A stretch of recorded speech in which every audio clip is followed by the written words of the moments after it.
apakah Rasul pernah menghukum? Ini saya jawab dengan dua hal. Pertama, saya ingin mengoreksi pertanyaan ini karena pertanyaan ini selalu ditanamkan sebagai racun untuk merusak konsep punishment dalam pendidikan Islam.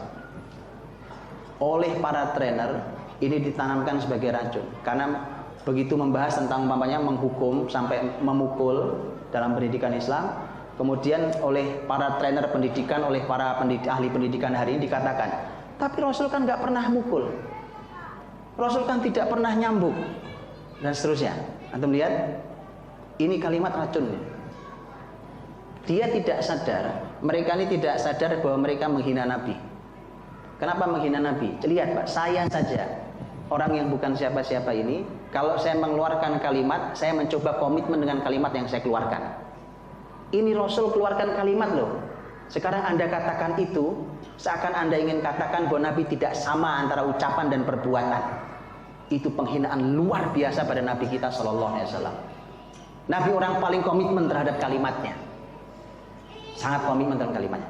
Adapun kenapa Nabi tidak pernah mukul? Memang anak-anak tidak layak dipukul. Wah, anak soleh-soleh kok dipukul? Anak soleh dipukul. Loh, kalau anak hari ini, nah itu Pak, mungkin ada yang layak dipukul. Dan jangan salah, bahwa hukuman bukan cuma mukul. Makanya saya juga tulis kan, silakan dibaca, Setangkai Anggur untuk Pendidikan. Kisah Setangkai Anggur untuk Pendidikan saya tulis. Saya tulis dan antum bisa baca kisah Setangkai Anggur itu. Dua sahabat, kisahnya dua-duanya adalah anggur dan dua-duanya dicewer Nabi. Jewer kan punishment. Sampai Nabi mengeluarkan kalimat, "Hei, anak yang gak amanah," sambil dicewer. Itu kalau di dunia hari ini itu dianggap teror psikologi.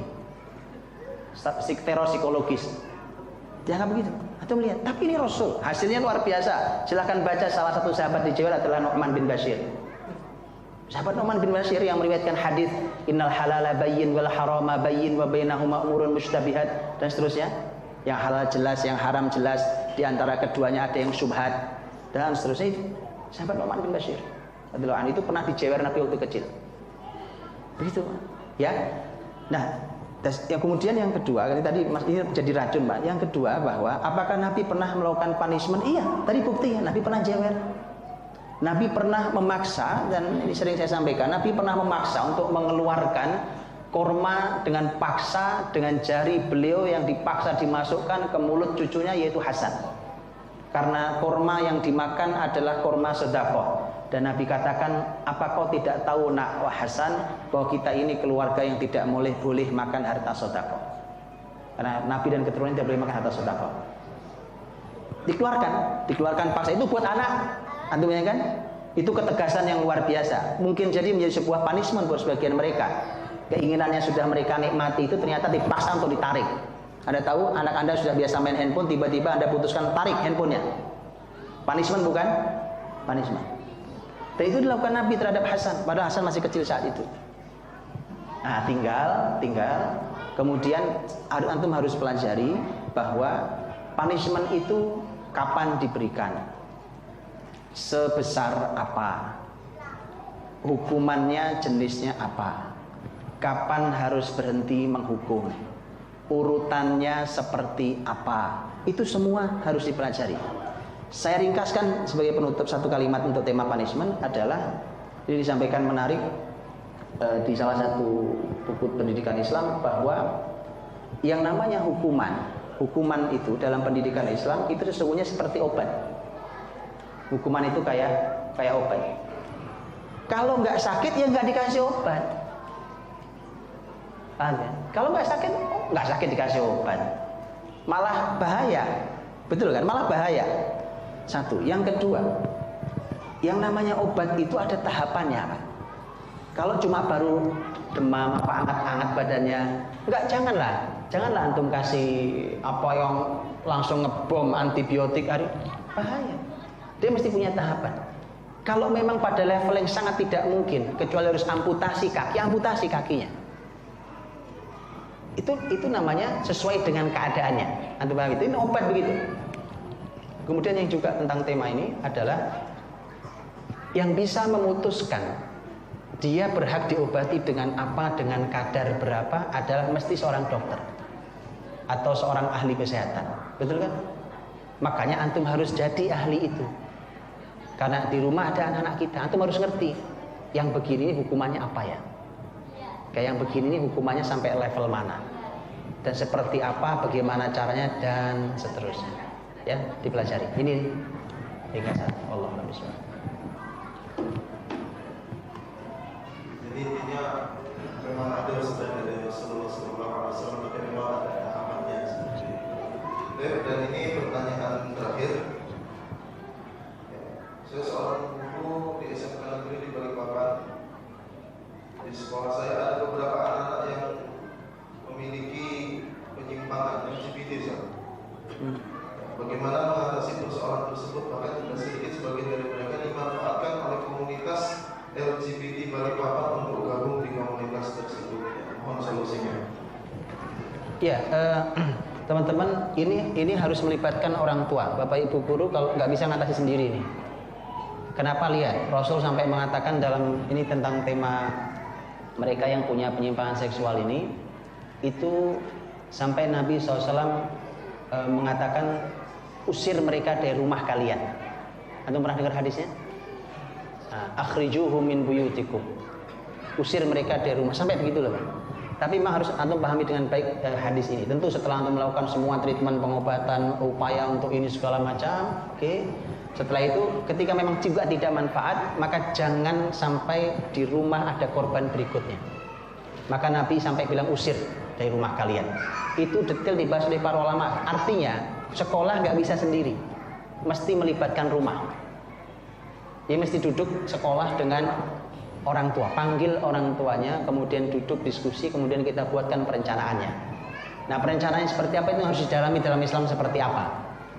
Nah, kalau ada ilmu hari ini yang coba bicara, umpamanya, yuk kita tanya, Islam membuka, kita tanya, kemudian kita cocokkan dengan syariat, cocok apa tidak, tentang bagaimana mengatasinya ini. Ya, dan salah satunya yang harus juga dipahami bahwa penyakit ini, karena ini penyakit buruk sekali.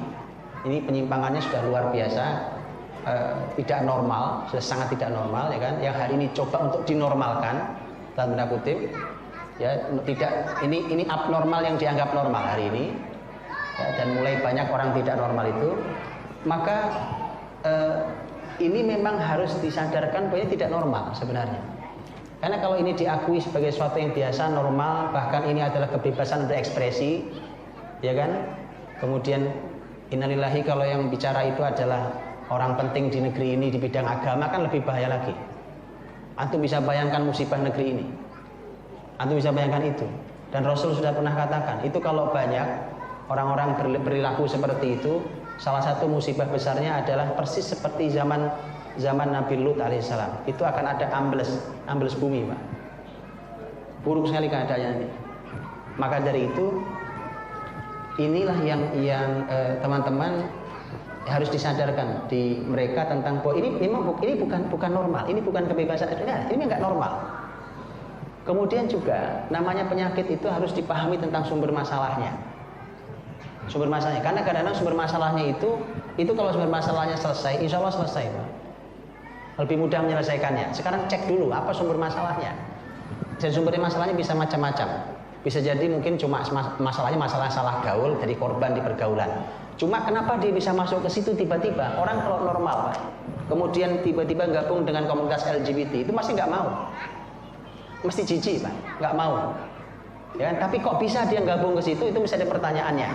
Saya pernah menangani masalah ini, gitu ya. Itu ternyata gabungnya waktu itu gara-gara kesukaan mereka terhadap kesukaan mereka yang sama-sama menyukai sebuah band musik. Begitu dia masuk, isinya kok komunitas LGBT. Awalnya bukan pengen masuk LGBT, Pak. Awalnya dia suka dengan salah satu grup musik. Begitu masuk, kok isinya begitu. Akhirnya dia lama-lama mulai nerima, dan lama-lama dia mencoba. Ya, jadi kenali dulu masalahnya apa itu. Ya, karena dulu masalahnya apa? Umpamanya gitu. Oh, ternyata anak ini punya kekecewaan sangat mendalam pada ayahnya atau pada ibunya dan seterusnya. Itu juga harus cek betul. Atau apa masalahnya? Dan itu makanya harus diterapi semua. cek dulu di terapi semuanya, ya kan? Mana yang salah minta maaf, kita coba satukan, di-cut semua hubungan yang buruk dengan komunitas yang buruk itu, dan seterusnya itu menjadi solusinya. Dan seterusnya nanti akan bisa kita gali di dalam konsep Islam bagaimana menangani itu, karena itu di zaman Nabi sebenarnya sudah mulai ada. Maksud saya orang yang bahkan nanti yang dikenal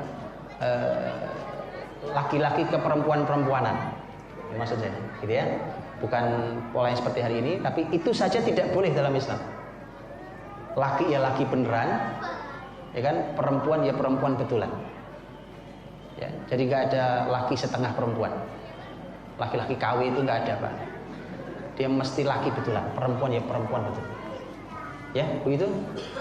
Ringkasnya dikomunikasikan dengan baik dengan keluarganya dan pelajari lebih detail bagaimana solusi dalam Islam.